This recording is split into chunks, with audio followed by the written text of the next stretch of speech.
আমি পবিত্র কালামুল্লাহ শরীফের একখানা আয়াতে করিমার অংশ বিশেষ আদায় করেছি।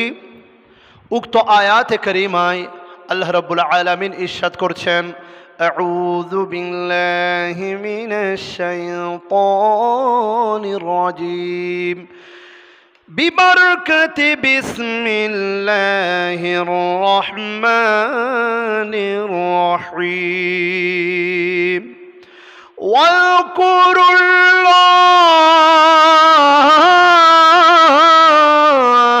في أيام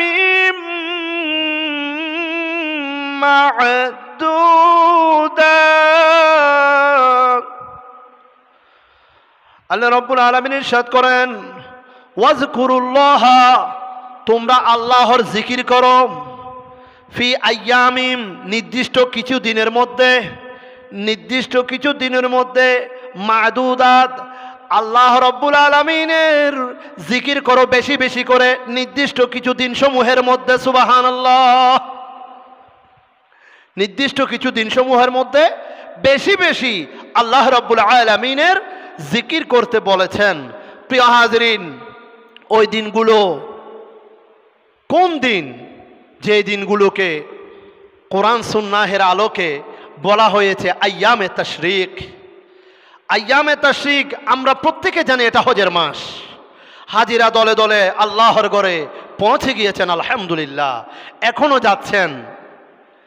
এই মাসের যেদিন ইয়ৌমুল আরাফা, চন্দ্র মাসের 9 তারিখ, সৌদি আরবে মিডল ইস্টের মধ্যে যেদিন চন্দ্র মাসের 9 তারিখ, সেই দিন আমাদের জিলহজের 8 তারিখ।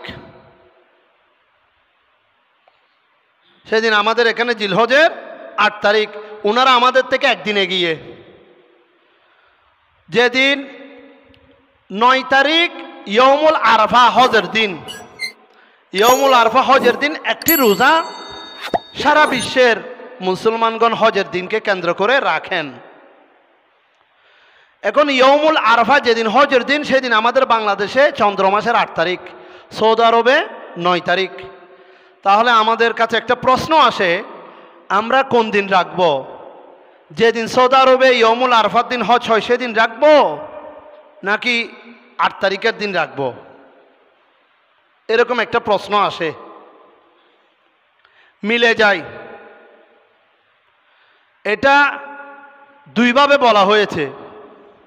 যেদিন এর পরের দিন হজ হয়ে থাকে সৌদি আরবে, পরের দিন কুরবানি, হজের পরের দিন কি হয়ে থাকে? কুরবানি হয়ে থাকে।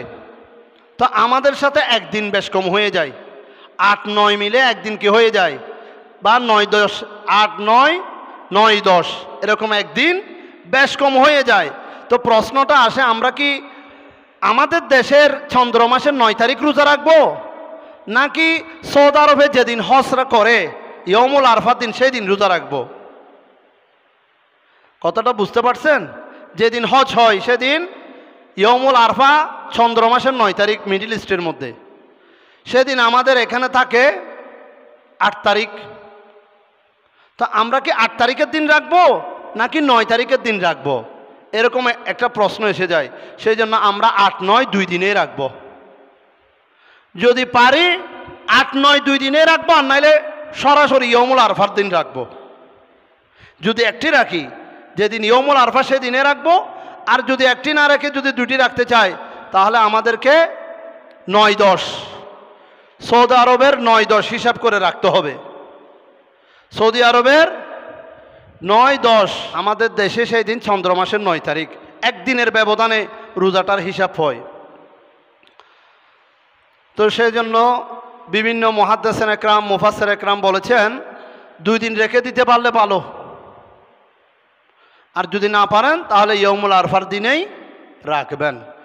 এই একটা মাসালা গেল, এটা রোজার মাসালা।